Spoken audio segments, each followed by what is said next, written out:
Oke, baik, selamat malam. Perkenalkan, nama saya Tamara Nancy Arsina Tobe dengan NIM 20030300108 kelas C semester 1 program studi sosiologi Fakultas Ilmu Sosial dan Politik Universitas Nusa Cendana.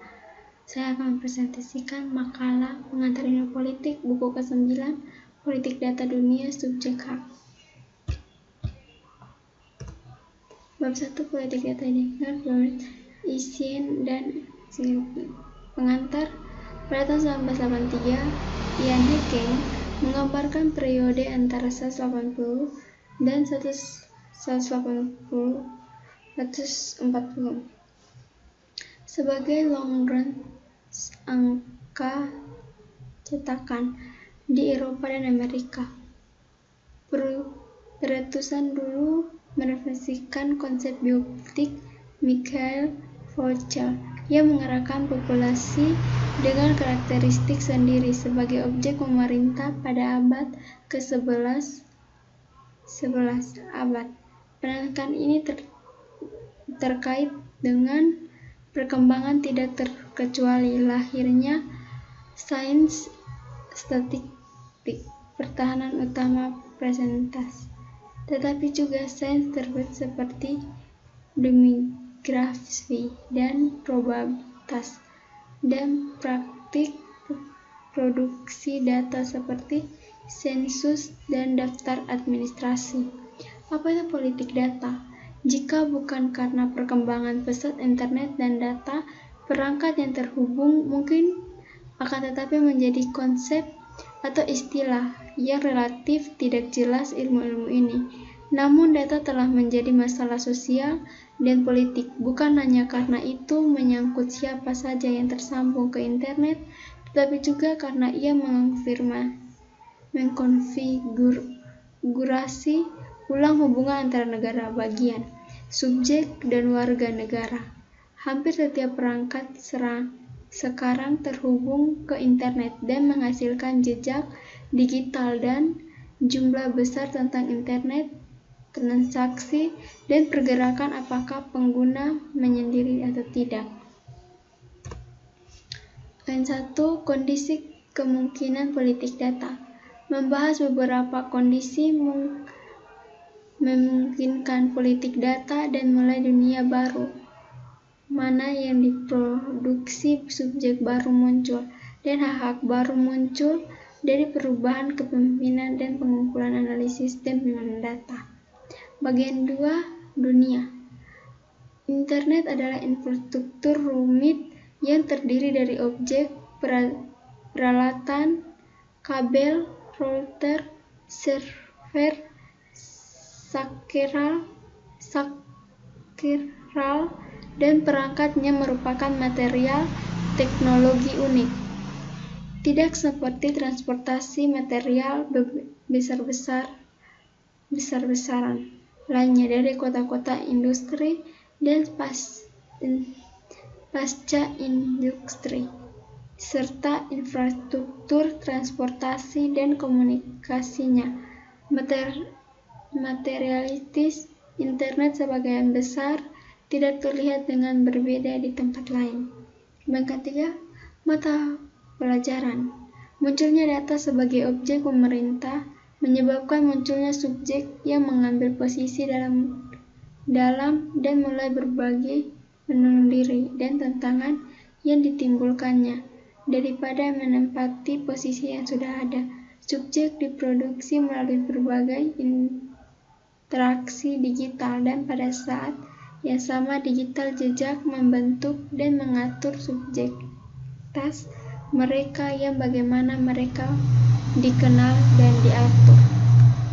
Bab 2. Infrastruktur pengetahuan di bawah SIG. Pengantar. Politik data tidak besar-besar tentang data. Sebaliknya, terulah terakhir tentang bagaimana data yang dikumpulkan, disimpan, dibagikan, diubah, dan dihancurkan terletak pada kualitas file pengetahuan yang merupakan bentuk untuk menghasilkan Pargi Argute 1999 kemudian berpendapat bahwa mengotomatiskan rutinitas, mentransfer organisasi pengetahuan ke mesin, garis penalaran yang siap diperluas ke berbagai jenis algoritma. Kedua, rutinitas dan teknologi merupakan gencatan senjata dari facto di antara individu dan elemen organisasi yang ditunjukkan dan kepentingan tantangan. Lewat hak, jika akumulasi data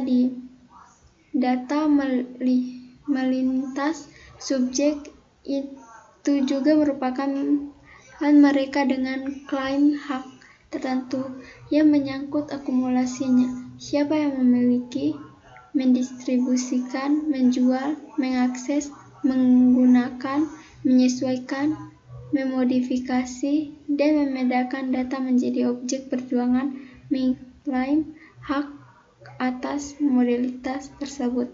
Subjek yang menurut hak adalah sosok dari warga negara yang kami warisi sebagai subjek politik yang sekarang membuat klaim hak tentang menjadi subjek data. Data panjang dan pengetahuan lingkungan.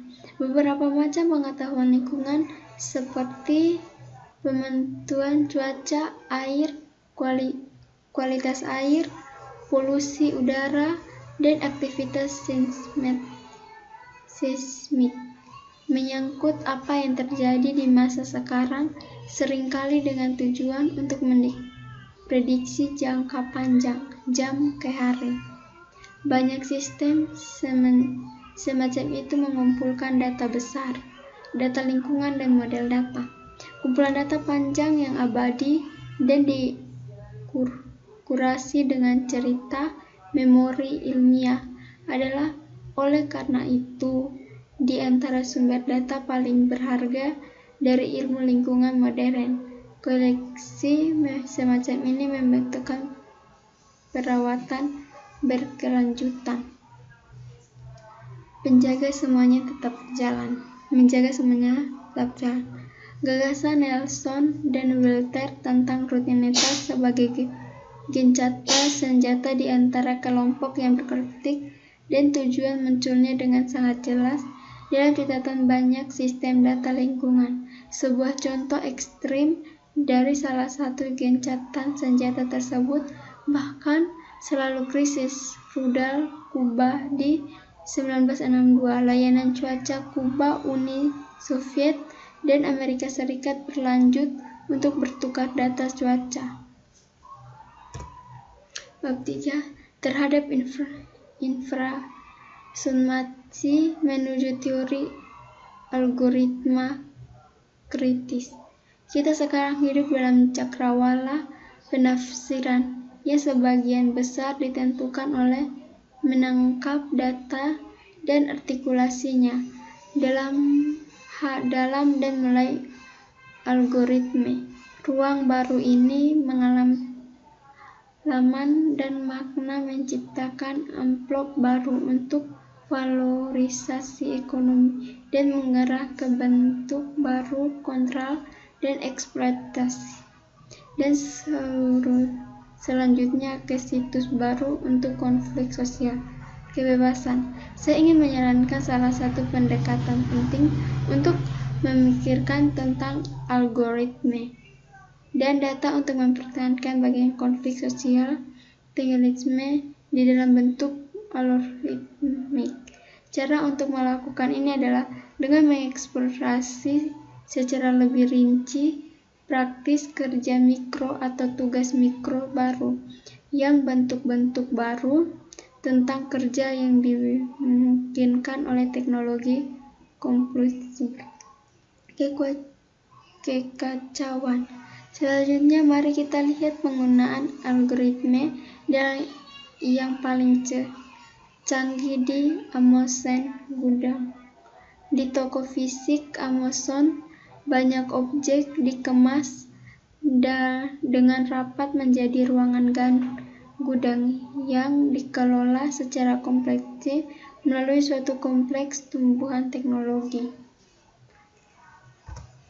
4. Kapitalisme surveillance, budaya surveillance dan politik data. Pengantar, skala pengawasan yang melibatkan Facebook meledak pada tahun 2018 dan 2015 menjadi politik. Perusahaan konsultan dengan CA yang mengkhususkan diri dalam pengawasan pemilihan perolehan akses ke data pribadi yang ditambahkan dari 87 juta pengguna Facebook. Kapitalisme pengawasan. Izinkan saya beralih ke topik pertama dari keduanya. Kapitalisme pengawasan fokus pada pengawasan kapitalisme, berarti perhatikanlah cara pengawasan bergerak lebih cepat menuju panggungan utama dalam ekonomi politik awal abad ke-21.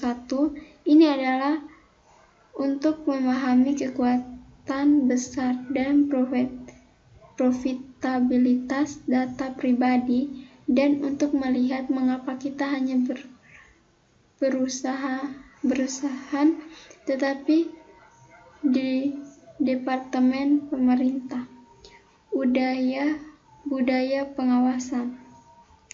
Ketika saya pertama kali bekerja dalam studi pengawasan lebih dari 30 tahun yang lalu, masalah utama apakah pemerintah, negara pengawasan kepolisian, dan tempat kerja sering menggunakan kamera video ikonik. Memetakan budaya pengawasan. Kapitalisme pengawasan.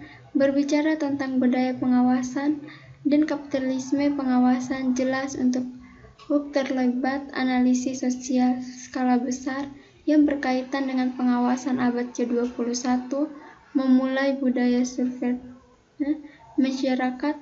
Definisi umum survei harus membentang politik data dan politik harapan. Setelah mencoba membuat kasus untuk melihat bersama-sama dua fenomena, kapitalisme pengawasan dan budaya pengawasan, saya beralih ke area yang lebih normatif. Kesimpulan, saya ingin menemukan argumentasi di antara yang lebih jauh untuk data yang bermakna politik untuk muncul.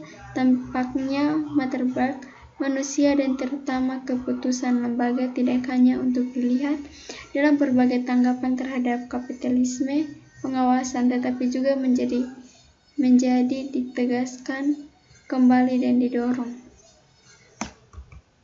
5. Hubungan sama dan konflik kedaulatan di cyberspace.